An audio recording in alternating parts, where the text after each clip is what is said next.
Hello, America, and around the world. You're listening to i-netradio.com. I'm Stephen Stimson, and this is The Right Kind of Politics with that committed conservative, Katya. She tells you like no one else the ins and outs of Washington, the White House, and Heartland America. Topics that threaten this country and the American way of life. And now, here is Katya's co-host, James Tuthill, to tell us what's happening with Katya and America today. Thank you, Steve, for the beautiful words. I'm Jim Tuthill, and this is Katya Belinsky, the committed conservative with the right kind of politics.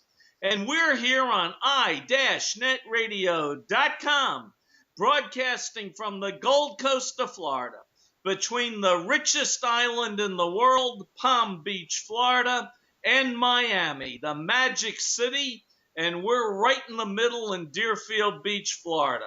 Katya is here every Wednesday on i-netradio.com, starting at 1 p.m. New York and Miami time, and repeating at 4, 7, and 10 p.m. Eastern Standard Time. This show is played 4 times on Wednesday because it's so damn good, and we want people all around the world in different time zones to hear it. Katya, how is my conservative Tea Party star today? I am great, James, and hello to everybody. Katya, you are literally in the center of the country. In terms of east and west, you're exactly in the center of the country. If you just went up to Kansas, you would be perfectly situated north, south, east, and west. But Austin is directly in the center of the country, east and west. It is the heartland of America. It is the conservative soul of America. You have Governor Rick Perry.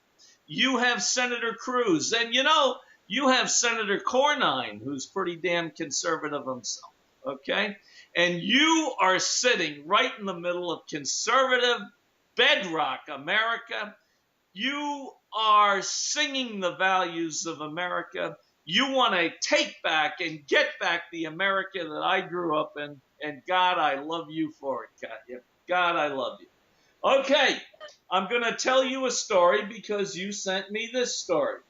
At Duke University in 2006, there was a national scandal. And I know more about this scandal than most people because a black hooker accused a bunch of lacrosse players of rape, okay? And a lot of those lacrosse players came from Garden City, Long Island. I know that's up north, but Garden City, Long Island, New York. And they were fancy boys, pretty boys. And how do I know that? I lived in Garden City, Long Island, New York, okay? And it's one of the wealthiest towns in New York State. And everybody played lacrosse. We didn't play football. That was for vagabonds. And we didn't play baseball and basketball. We played lacrosse. That was for fancy guys. And so they became good lacrosse players, and they all went down to Duke from Garden City in Nassau County, Long Island. And they became lacrosse players. And anyway, Crystal Mangum, I don't think it's Magnum, I think it's Mangum. She's 34 now. She was about 26 at the time. She showed up at one of these lacrosse parties. She's black, she's a hooker. And she says that these lacrosse guys from Garden City, New York and Nassau County, one of the richest counties in America, raped her. After she went to the house, they had hired a stripper. What guys do is they want to have a party, they hire a stripper. They don't rape the stripper. They don't do anything to the stripper. She takes off her clothes, they give her $500, she goes home, they said, thank you, you do a great job. That's the way it works, okay? We don't rape the strippers, okay? At any rate, she said, those white boys raped me. And that made a hell of a good story because these weren't just white boys. These were fancy, white, Anglo-Saxon, Protestant, rich white boys. She said they raped me, okay? And she was going to North Carolina Central University, And I tried a case in Durham, North Carolina for the guy that built the only skyscraper in Durham. And I'm sitting there at the Marriott Hotel across the street from the skyscraper. And it was the North Carolina Central University Alumni Association. I was the only white guy at this thing. And it was funny because these guys, a lot of them had become lawyers. Some of them had become doctors.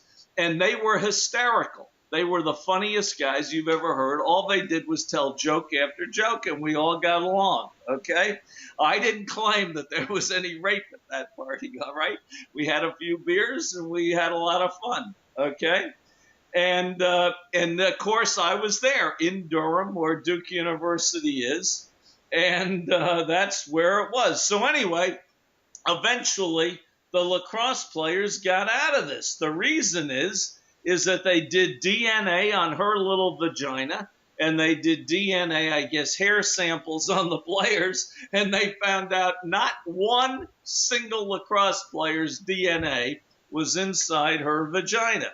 In fact, it matched other men who they knew weren't exactly the best men in the world. Their semen was inside her vagina, okay? But the state attorney at that time went out and charged my little lacrosse players. And what he did was he put together a photo lineup. And he said, "Who raped you?" And everybody in the photo lineup was a lacrosse player. He didn't have anybody else. See, in a photo lineup, you have to bring in other types of people so that it's legitimate, okay? He only put in lacrosse players. How could they? He couldn't lose. She said, "That's him, that's him, that's him." They were all lacrosse players because those were the only ones in the lineup. They didn't mix in any other men. Listen to this. A defense motion, the defense lawyers said, the district attorney gave her a multiple choice test in which there were no wrong answers. She couldn't give a wrong answer. They were all from the team. Okay. Now, he had to get out of the case because he withheld the DNA evidence. He hokied up the photo lineup. He withdrew, and he was disbarred. And he had to give an apology and say, "I really tried to screw these white boys." And he was white. I never quite understood that. And in North Carolina, that's a pretty conservative place. They like voter suppression. They don't want those black guys voting too much. Now, this is the end of the story, and this is what you love about it. She went out and got 14 to 18 years in prison 2 days ago because she stabbed her boyfriend, and he was 46 at the time, Reginald Day.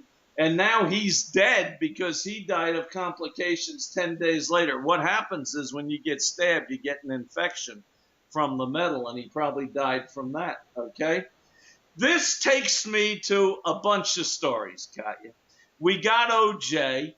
He says he didn't kill his wife, ex-wife, and he had another trial down here for road rage in Florida. He got out of that too. But eventually, they all commit a crime and they get caught. Then we get George Zimmerman. I know this is a twist. He says I didn't do anything wrong to Trayvon Martin. I never believed that. And now he's gone out and he's gotten himself into hot water. Okay? So you've got three people of color here, George Zimmerman, O.J. Simpson, and this lady. And they said we're innocent, but after a while, their little criminal minds come out. So, Katya, you sent me this story.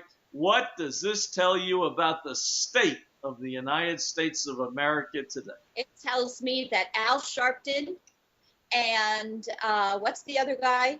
Jesse Jackson?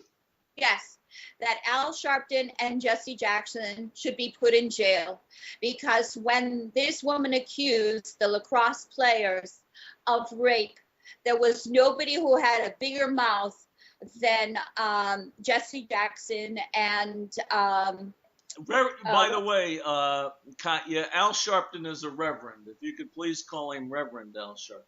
I'm not going to call him reverend. He's an idiot. And I'm not calling him anything. He doesn't deserve to be called a human being. Jesse Jackson's a reverend, too. Yes, he is. And you know what? I'm Mary Magdalena. So if you could bend down and kiss my toes and, remove my frock, I would be really, really happy. You will have a divine intervention with me. So Jesse Jackson and Al Sharpton are nothing but riot instigators. They did the same thing with O.J. Simpson. They did the same thing with Trayvon Martin, and they are nothing but people who try to destroy their own race. I personally am not a racist. I don't care if you're black or white. If you hurt somebody, you kill somebody, I don't care what color you are, what nationality you are, you deserve the result of your actions. These two people go out. They have absolutely no reason. They have no intelligence. They have nothing but fear mongering, and they hate white people, and they want to instigate riots. They want to instigate hatred between blacks and whites. So before any verdict or before anything is even resolved, they start this riot mongering and hatred between blacks and whites. The same thing with this woman. There was absolutely no evidence whatsoever at all before these young men were even their DNA was taken, or even before what happened. What really happened, nobody knew. Al Sharpton, with his big fat mouth, he is the biggest racist against whites and against his own people. Because if he wasn't a racist against whites and his own people, he would not act like that. He would not have come out and said these things about these young men. How come when Al Sharpton comes out against white people, he is not a racist? But if I come out and I say something against this woman who just stabbed her boyfriend and who lied and tried to get white, young men in trouble, I then am a racist. Why is there a double standard? Al Sharpton is not a racist when he talks against white people, but I'm a racist if I talk against black people when they commit a crime. This is Jesse Jackson is the same. They dwell on the insecurity of their own race and keeping them down underground. And as long as they keep black people down, they continually say the white people hate them, because that's the way that Jesse Jackson and Al Sharpton can control their race. Well, let me tell you, that is terrible. And not only that, but what Al Sharpton and Jesse Jackson did was really nail the coffin in this woman's incident, because of her and because of Jesse Jackson and Al Sharpton, maybe it would have turned out different. But because they made such a big hoopla, her boyfriend, she had sex with her boyfriend 5 times before she went to this lacrosse party. Not one boy ever touched her. I have 2 sons. You have a son. My kids go to an Ivy League school. Your son goes to an Ivy League school. How would you like it if your son was accused, as these 3 or whatever, how many in the newspaper it says 3 lacrosse players, that ruins their whole life.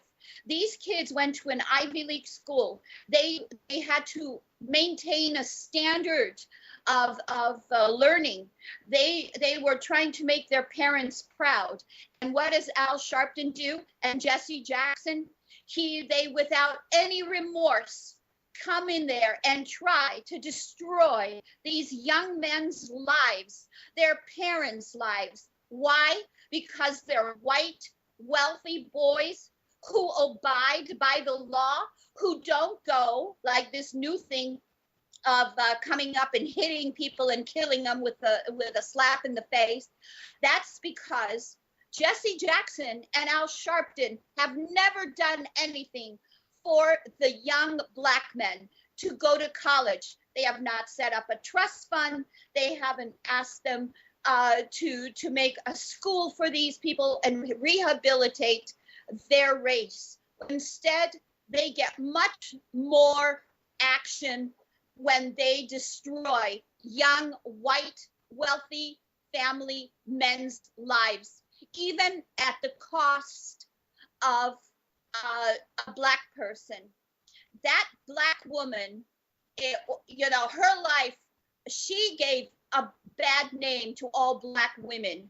If I was a black woman, I'd be on her ass. I would have said to Al Sharpton and Jesse Jackson, I'm a black woman. I'm not like that. I would never do that. You don't find intellectually educated black women doing these kind of things that these low-life people, whether they're black or white, do to destroy people who are trying to make a living or trying to get an education.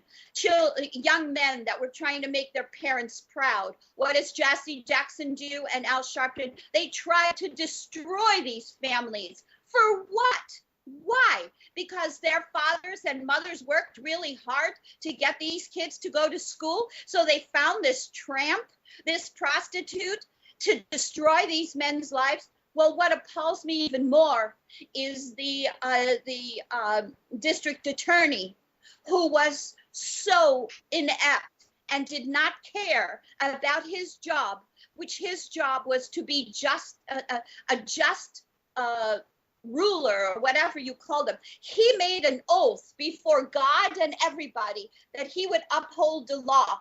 And what did he do? He was bought by these segregationist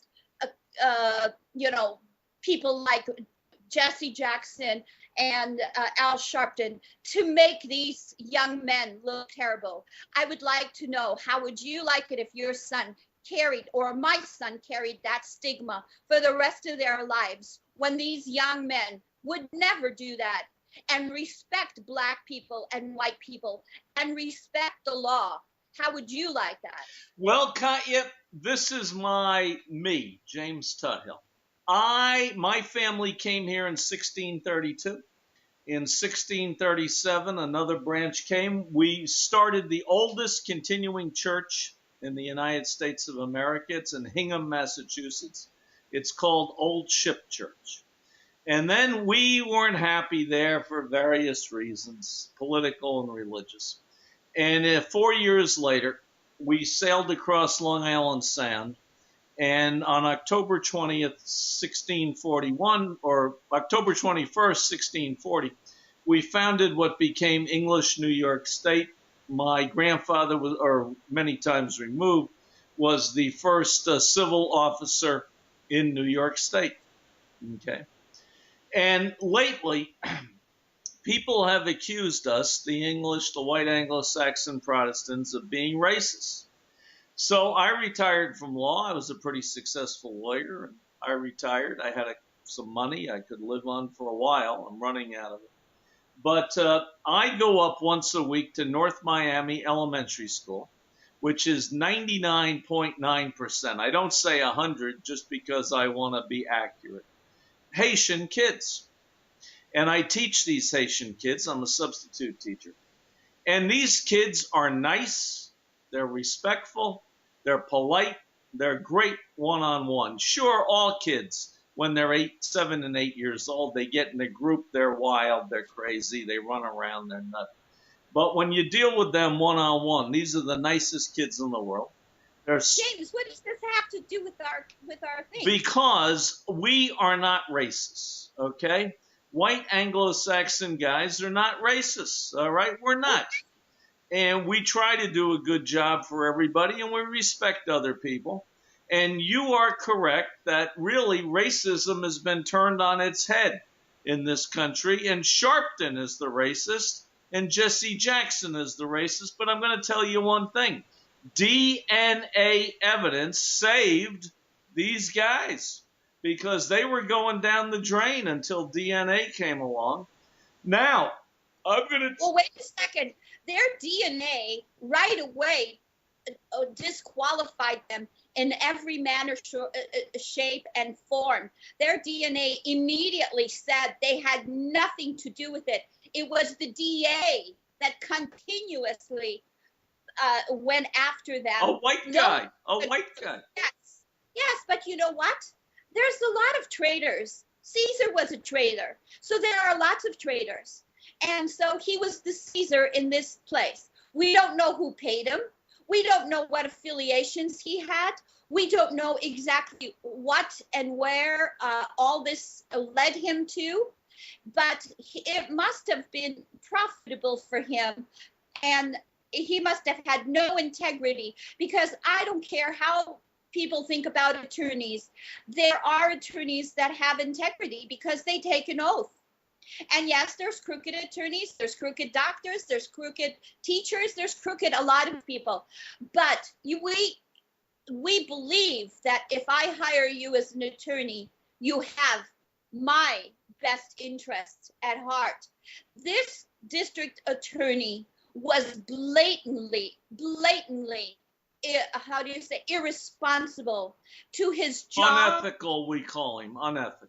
All right, he was unethical towards his job, towards his state, towards his country, towards his profession. He deserved to be disbarred. And if I was an attorney, I would have written him a letter. I would have never allowed him. I would have not only disbarred him, but disbarred him from the planet. So this man deserved everything he got, because he, how do you say this? He lowered your profession in people's eyes. Well, my point was, not all white guys are bad. Not all white guys are racist. So let's move to the second point. Let's look at DNA from two different perspectives. In the O.J. Simpson case, Mr. Simpson's DNA was found at Nicole Simpson's house, the place of the murder. Then his DNA, again, was found, or her DNA was found at his house. It was on his clothing or somewhere else. So his DNA is at her place, her DNA is at his place. But yet, he was acquitted.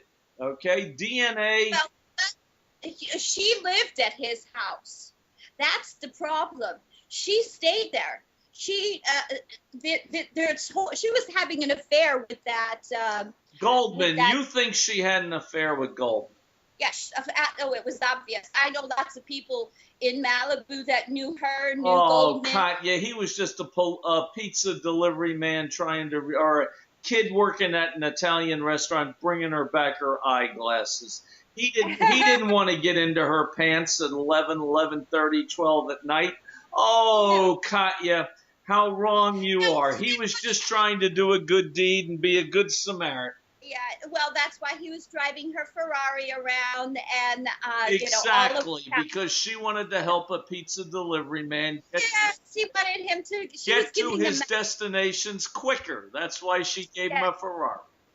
So that's why it was so difficult for them to distinguish the DNA, because she was there all the time at his house.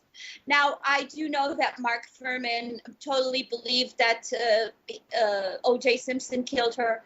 Just between you and me, my own opinion, and I'm not an attorney, I'm not a scientist. Katya, don't sell yourself short. You're smarter than any woman in the United States of America.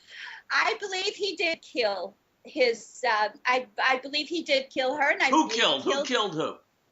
I believe that O.J. Simpson did kill his wife, and I do believe he killed Goldman.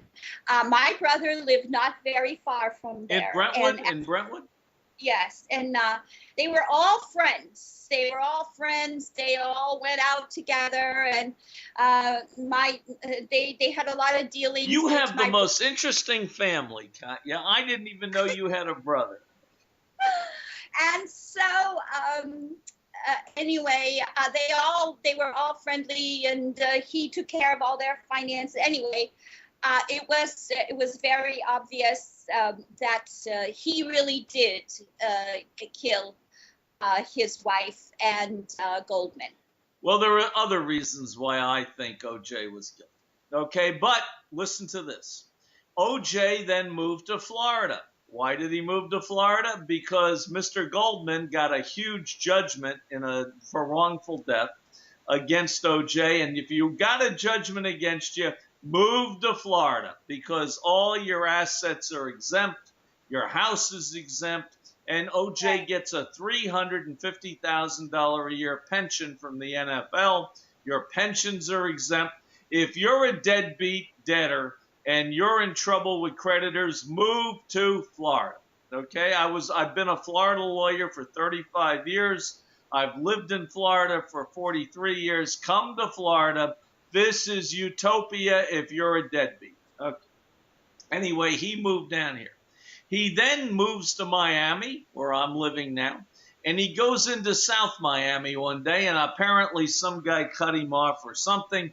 He gets out of the car, threatens to kill the guy, and they got him for road rage, and they got him on a felony there too. And he was acquitted again.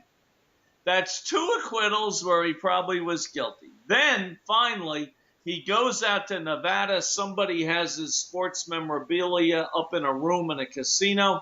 He says, that's my stuff.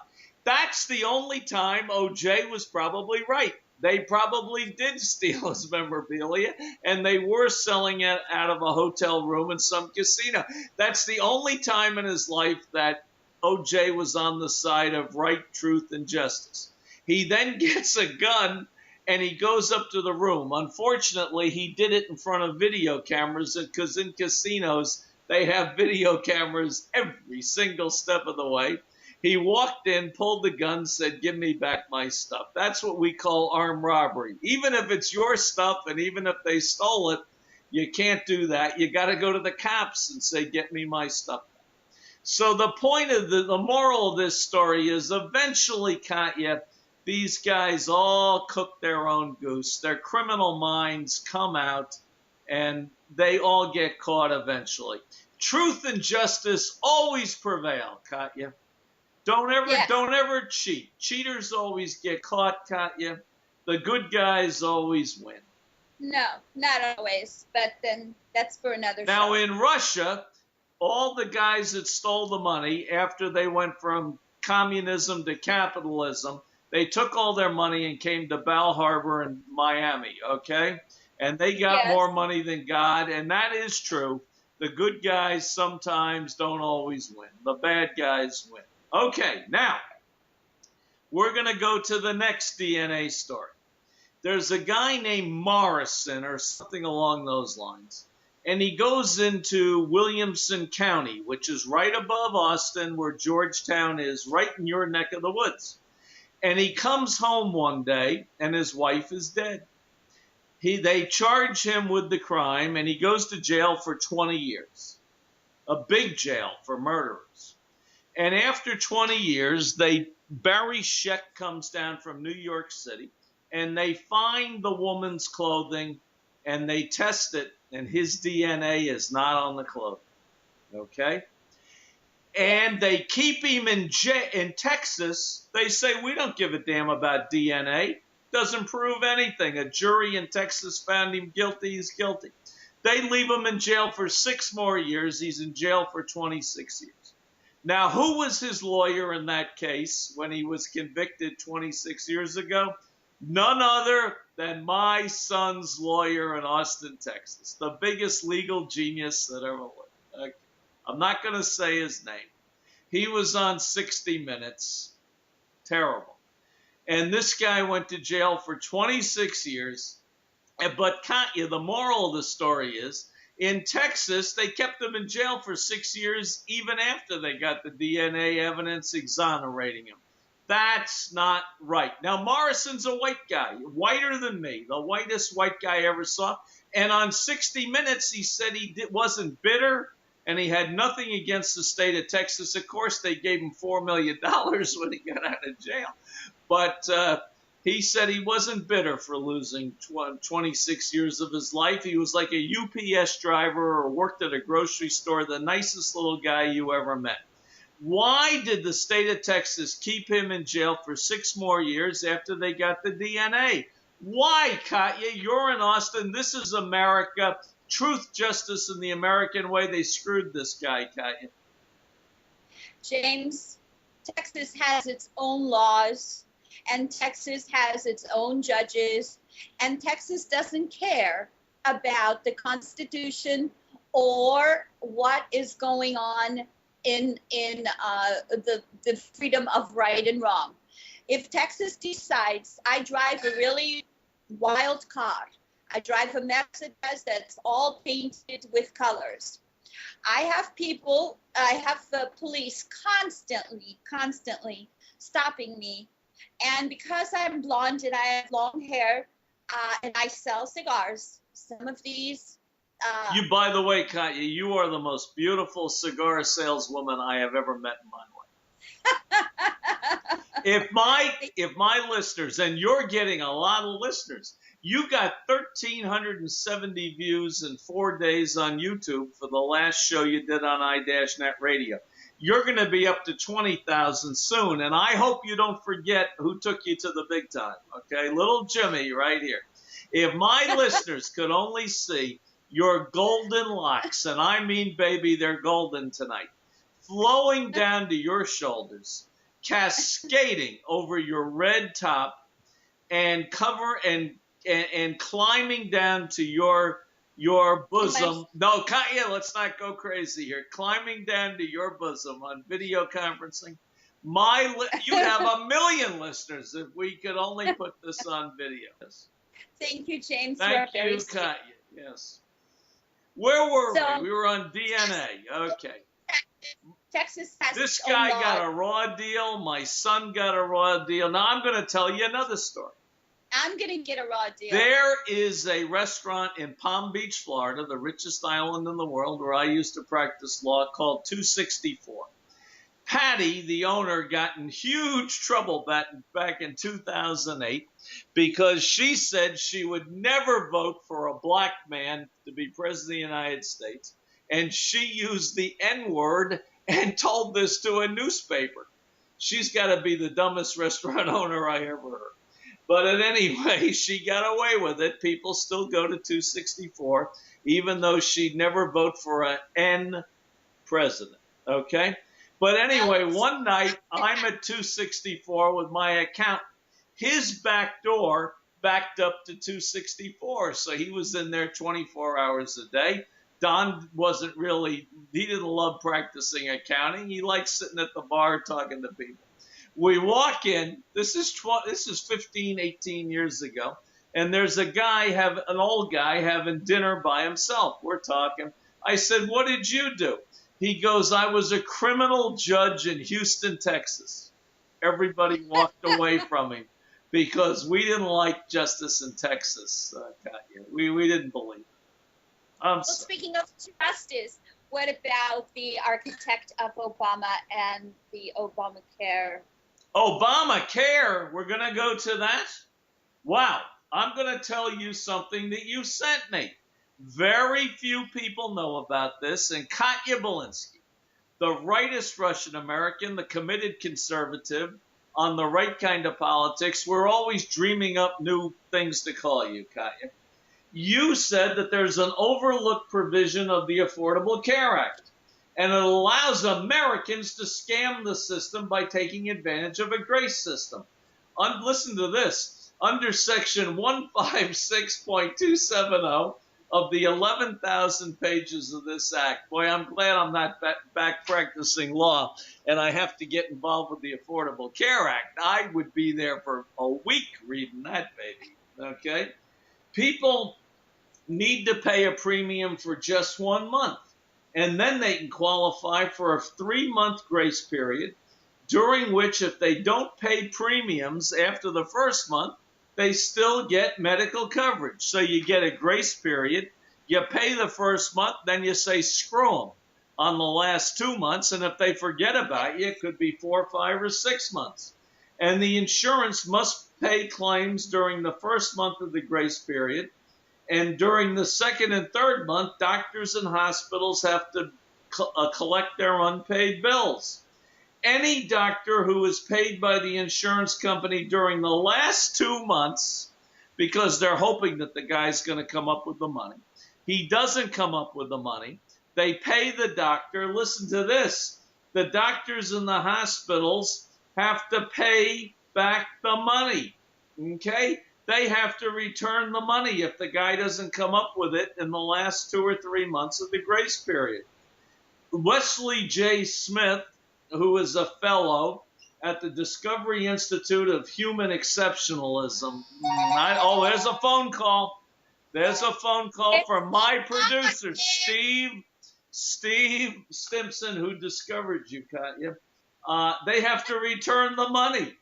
Wesley J. Smith says it legalizes fraud. It legalizes putting your burdens on the insurance company's shoulders and never paying your premiums. The only penalty for the scammers is they have to wait till the following year to get back into Obamacare. They get back in, they play the same game. They pay the first month. They get a grace period of 2 or 3 months. The doctor gets paid. They don't pay the premium. The doctor has to pay back the money to the insurance company. And if the insurance company's computers aren't working well, they get covered for 4, 5, 6, 7, 8, 9 months. This is America, Katya. I love it. I love it. This is the America that I love. You can get a free deal. Just pay attention. Read the 11,000 pages, read the fine print, and you can play this game as well as anybody, and you can game the system, okay? Now, Louis Gohmert, who is the wildest, most conservative Tea Party guy, he's the Republican congressman from Texas, he says this loophole's going to break the system and bankrupt everybody. All right, Katya, explode. You've got it now, baby. You caught them. You're the only one that figured this out. Tell the American public, and you're getting a lot of listeners on this show, tell the world why Obama's screwing everybody. What does this loophole mean? This loophole has been in the doctor's pay for a long time. When I first started to understand how much a doctor gets paid for, let's say, cataracts, 20 years ago, it was $2,500. Then the government said, oh no, that we can't pay that much. It went to $1,500. Then it went to $800. Now a doctor, a surgeon who is in charge of your eyesight, gets $400 for cataract surgery and has to wait 8 to 9 months to get that money. Now, I don't know what the government thinks the doctor should live on, or how he lives, or how he pays for his patients, but this was astronomically terrible. So what they did was they carried it on to Obamacare. They are punishing the doctors because the doctors are going to have to pay for their own surgery. The doctors are going to have to pay for their own hospitals. Now, I don't know if the public out there understands, but doctors have to become members of a hospital. They pay hospital dues. They pay all sorts of money. They have to pay for the surgery room. They have to pay for the nurses. This is not free. Just because you go to a hospital and you get surgery, it's not free. The doctor that is your surgeon is the one who pays all the nurses that assist him. He has to pay for that surgery room to the hospital. He has to pay everything, and therefore, if you don't pay him, he's out of pocket that money. And how is he going to live? Now, Katya, under the rule, I have to interrupt you. Under the rules of media, television, and radio, we always have an obligation as truthful and honest broadcasters to bring to the public's eye any conflict of interest which a guest may have. You were married to a doctor, weren't you? Yes. I was married to a surgeon. All right, so you have a stake in this argument. I don't know if I have a stake in it, but I do know probably a lot more about it than the average person does. Thank you, Katya. I just wanted the American public to know that you were married to an eye surgeon and you know what you're talking about. Yes, and I want the public to know that they're very misled on the fact that doctors have money, that doctors get money where? From the air, from the government is terrible. Even before Obamacare, to pay surgeons. And may I say, you think more of doctors than you do of President Obama. And of lawyers. I'm a lawyer, Katya. Watch where you're going here. I'm still a member of the Florida Bar. I may be doing radio, but I'm still a dues-paying active member of the Florida Bar. I won a lot of cases, Katya. In 2003, the year before I retired, out of 22,500 lawyers between Miami and Palm Beach, they voted me one of the top 250. Listen, James, for me, I'm voting you the top. Thank not you. just one. I was one of the, I lost plenty of cases, but I won a few too. So, well, I'm just saying, trying to inform the public because they think that all doctors are rich, all doctors have money, and actually, if they looked at the statistics, the average doctor in the United States makes $65,000. I was just going to say that. You took the word. I saw that statistic the other day on Google, 65,000 a year. But not surgeons, Katya. My best friend is Douglas Flynn Martin, the #1 brain surgeon in Florida. He's got 5,000 bottles of wine in his villa. I've been there many times. He makes more than 65,000 a year. Well, I hope that you take me to his house when You're I come coming to visit. here, and Katya, I make no doubt about it. We're going to Doug Martin's house, and we're drinking the whole 5,000 bottles of Cristal and Louis Lafite Rothschild.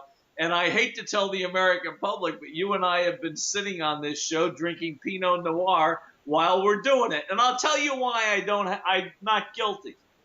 Johnny Carson used to drink scotch while he did the Tonight Show, and he was the most successful talk show host in the history of America. And he was drunk half the time. What the hell? It just gives the show a little pizzazz. Well, I don't know about drunk or Pinot Noir, but my water is all full of Pinot Noir. Yes, Katya, that glass looks pretty red to me, unless you're drinking blood in there. I think that's, Robert Mondavi was the national president of my fraternity at college, Phi Sigma Kappa, and you knew Mondavi. Margaret. Yes, you knew his wife that took him for all that money in the divorce. I knew Mondavi, but I knew Margaret better. He was a great man, Robert Mondavi. Yes. I've been to the Mondavi winery out in Sonoma or Napa or wherever it is. Yes. It's in Napa. So getting back to genealogy and osteoporosis and brain damage and everything else. Osteoporosis, that's where a woman's vertebrae collapse and she gets shorter and shorter and shorter. No, that's not osteoporosis. That's something else. Osteoporosis is something that afflicts everybody, especially athletes and dancers. I was a personal injury lawyer, Katya. I had a 40-foot Christmas tree. Well, then, James, let me inform you that osteoporosis is, it afflicts everybody. Can I tell you a story? The day after Thanksgiving, I had a client, and she went to the fanciest mall sort of out. It was fancy in Boca Raton, Florida, one of the fanciest places. And she sat on a bench, and a 40-foot Christmas tree fell on her. And it really did, it broke her vertebrae. It broke her back. That's what a broken back is. The vertebrae in your back get broken. And they claimed that she had osteoporosis, but that didn't fly with the jury. I got that lady a lot of money for breaking her back. Well, that's a clinical subject for another story. We're going to do a show on osteoporosis next time around. All right. So anyway, I think that Obamacare is a very flawed. There is going to be a lot of fraud. And unfortunately, as I said before, the fantastic health care in America that people are experiencing now is going to be gone forever. And 1/6 of the economy is going to be controlled by the government. This is the very, very worst thing that can happen to America. And the way that the president misled the people. Now, the second thing, there's a lot of loopholes in Obamacare. The way that the Obamacare is going to be taken and how you're going to pay for it has not even been established yet. It has not even been created on the website. So all the things that are happening on Obamacare and the website failing and nobody can find out what their premium is going to be and what they're going to pay, this is all calculated by this company that they hired. It's all calculated. Well, Katya, democracy and majority rule prevailed last week because no longer can 60 senators stand up and filibuster a bill. Now it's down to 51, honey. We got rid of the filibuster when it comes to anybody that President Obama appoints, whether it be to a court or to any federal position other than the Supreme Court. We got it down to 51 to 49, and the Democrats have taken away the Republicans' right to filibuster and keep things shut up for 60 votes. Now it's down to 51 votes, the American way.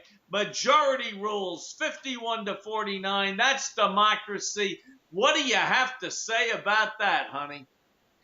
I have to say, congratulations, you are wrong again. Thank you. You know, Katya, you keep me humble. You keep me modest.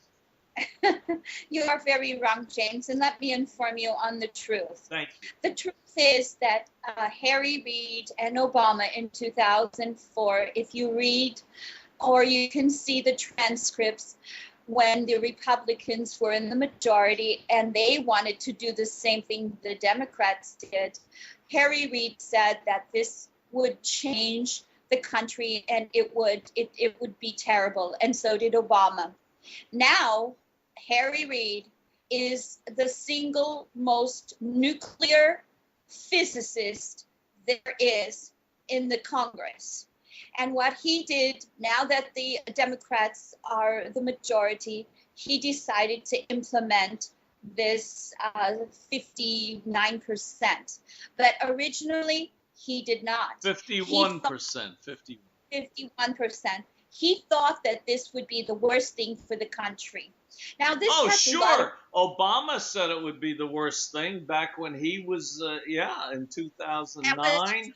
Reid said this would be the end of the country. But now that they're on top, they've changed their tune.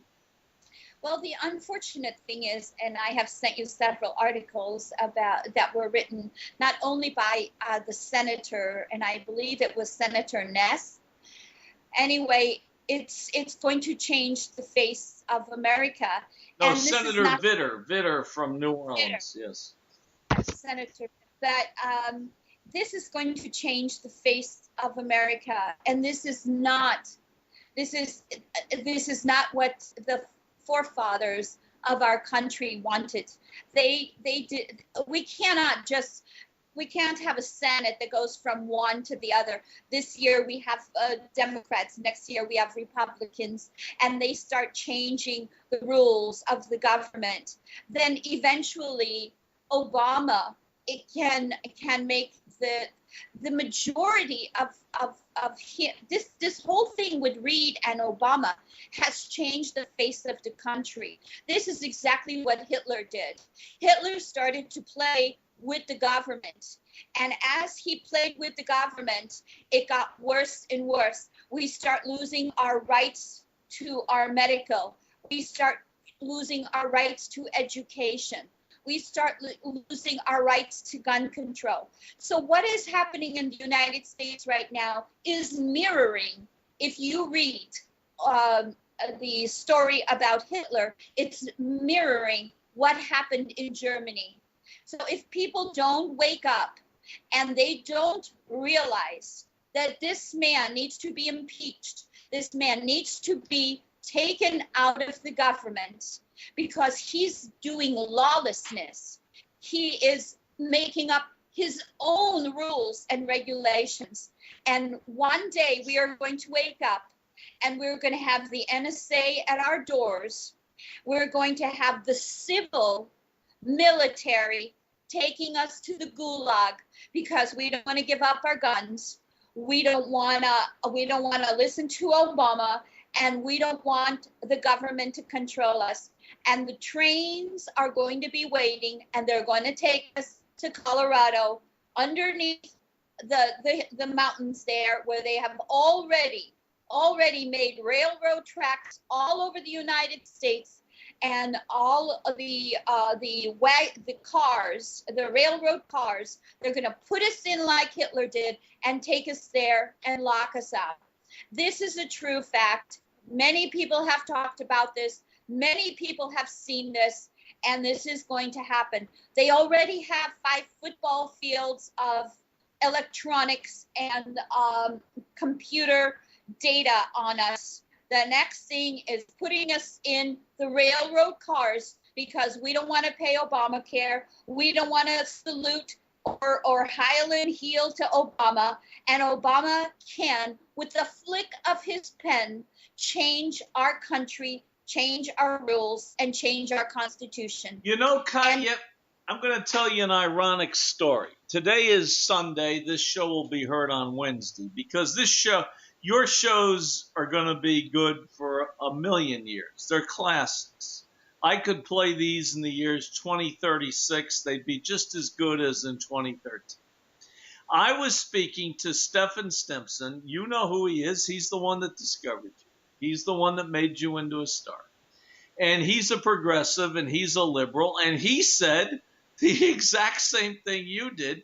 He said it's going to be like Hitler. They're going to put us in cattle cars. They're going to control us. They're going to take away our brains. They're going to take us away. But he didn't blame it on Obama. He blamed it on the Koch brothers, which are your idols, the guys who run the Republican Party and the Tea Party and want to turn us all into greeters at Walmart.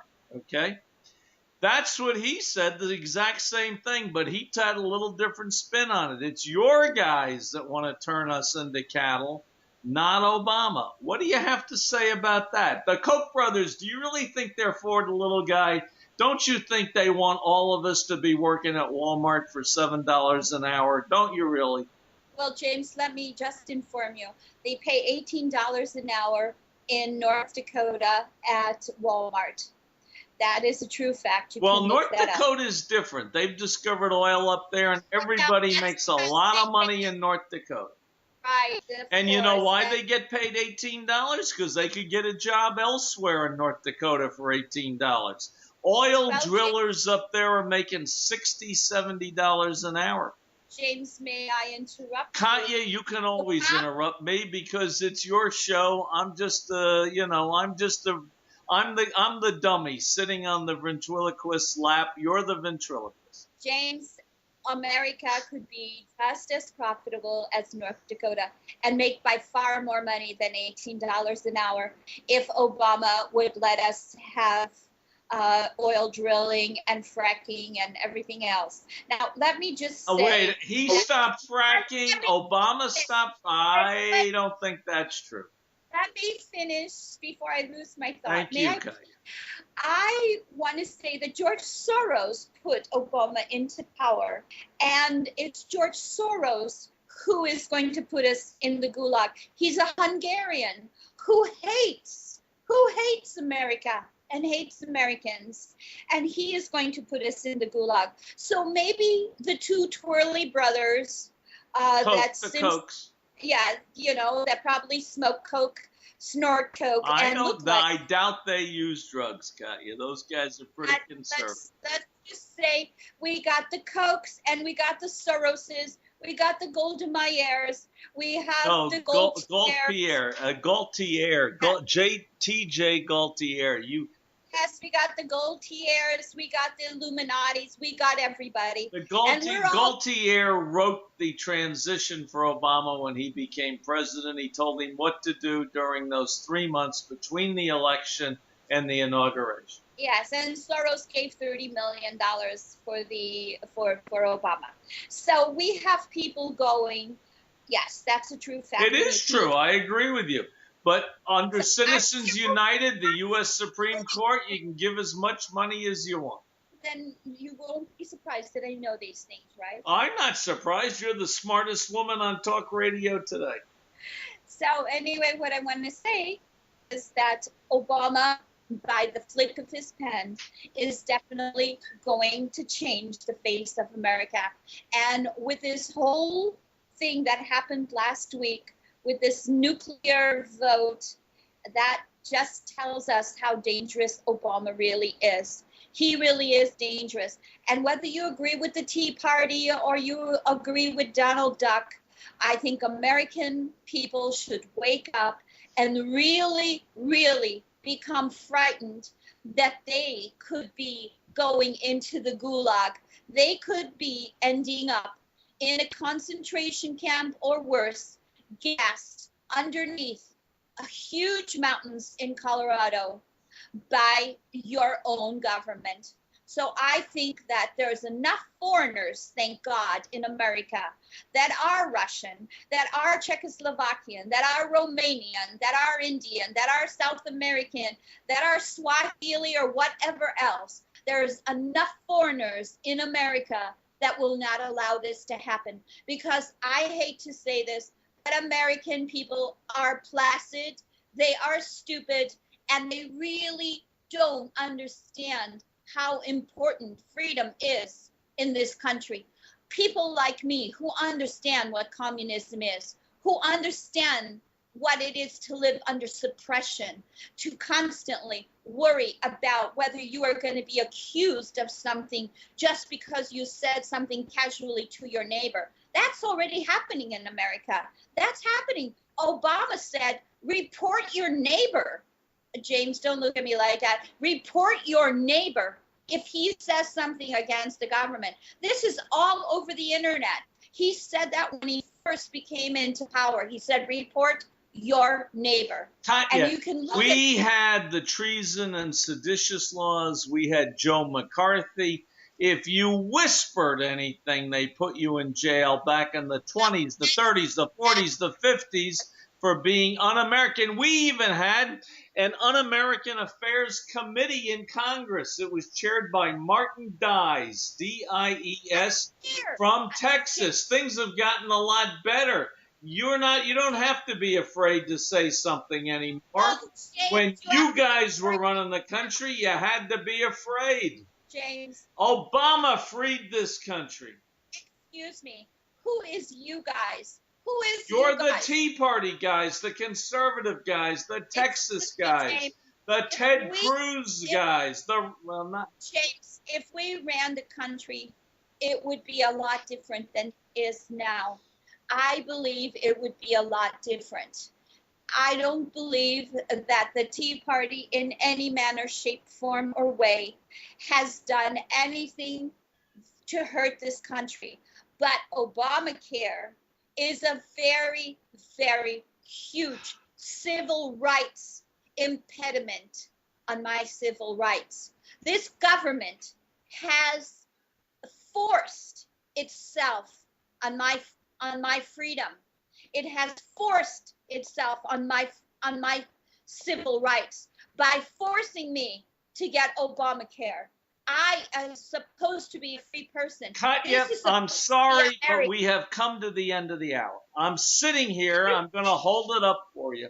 I've got so much material that we have to talk about that on Wednesday we are going to have to do the second segment of this show, because I'm going to have to debate you on some of these issues. But anyway, Katya, I want to thank you for coming on, giving us your honest, truthful, heartful, soulful opinions about what's going on in America. I may not agree with you on everything, but I will tell you one thing. You're an honest woman, and you say what's on your mind. And that's the way America was supposed to be. That's the way America was created. And you are probably the greatest American in America right now. Even though I disagree with you on some things, I love you. I want to say to all of our listeners, goodbye, Katya. Ya vas lublю. I love you. До свидания. i-netradio.com. i-netradio.com.